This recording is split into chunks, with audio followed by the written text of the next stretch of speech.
ইরানে পরিকল্পিত নতুন সামরিক হামলা স্থগিতের ঘোষণা দিয়েছেন আমেরিকার প্রেসিডেন্ট ডোনাল্ড ট্রাম্প।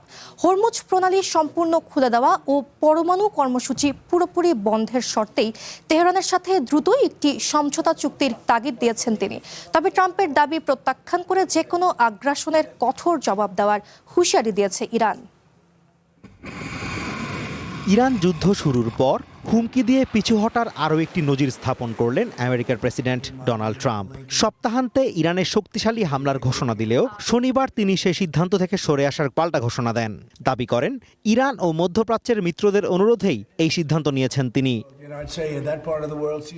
তবে সংবাদ মাধ্যম অ্যাক্সিওসের দাবি, শনিবার প্রেসিডেন্ট ট্রাম্পের সাথে ফোনালাপে উদ্ভূত পরিস্থিতি এবং নতুন করে মধ্যপ্রাচ্যের যুদ্ধ ছড়িয়ে পড়া নিয়ে চরম উদ্বেগ প্রকাশ করেন সৌদি যুবরাজ মোহাম্মদ বিন সালমান। পাশাপাশি আমেরিকার প্যাট্রিয়ট ক্ষেপণাস্ত্রের তীব্র ঘাটতি এই সিদ্ধান্তের নেপথ্যে বড় কারণ হিসেবে কাজ করেছে। ওয়াশিংটনের কৌশলগত গবেষণা প্রতিষ্ঠান BSIS এর তথ্য মতে, যুদ্ধের কারণে আমেরিকার প্যাট্রিয়ট ইন্টারসেপ্টরের মজুত 2300 থেকে কমে 820-এর নিচে নেমে এসেছে।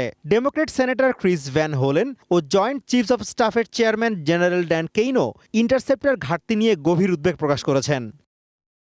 এদিকে ইরানের ভারপ্রাপ্ত প্রতিরক্ষা মন্ত্রী মজিদ ইবনে আল রেজা বলেছেন, যে কোনো হুমকিকে বিবেচনায় নিয়ে সামরিক প্রস্তুতি ও প্রতিরোধ ক্ষমতা আরও বাড়ানো হচ্ছে। তার বরাত দিয়ে ইরানের প্রভাবশালী বার্তা সংস্থা নূর নিউজ জানায়, আমেরিকান বাহিনী যদি তাদের জ্বালানি অবকাঠামোতে আঘাত হানে, তবে এর জবাবে সৌদি আরব, আরব আমিরাত, কাতার ও ইসরায়েলের তেল গ্যাস ক্ষেত্রগুলো ধ্বংস করে দেয়া হবে।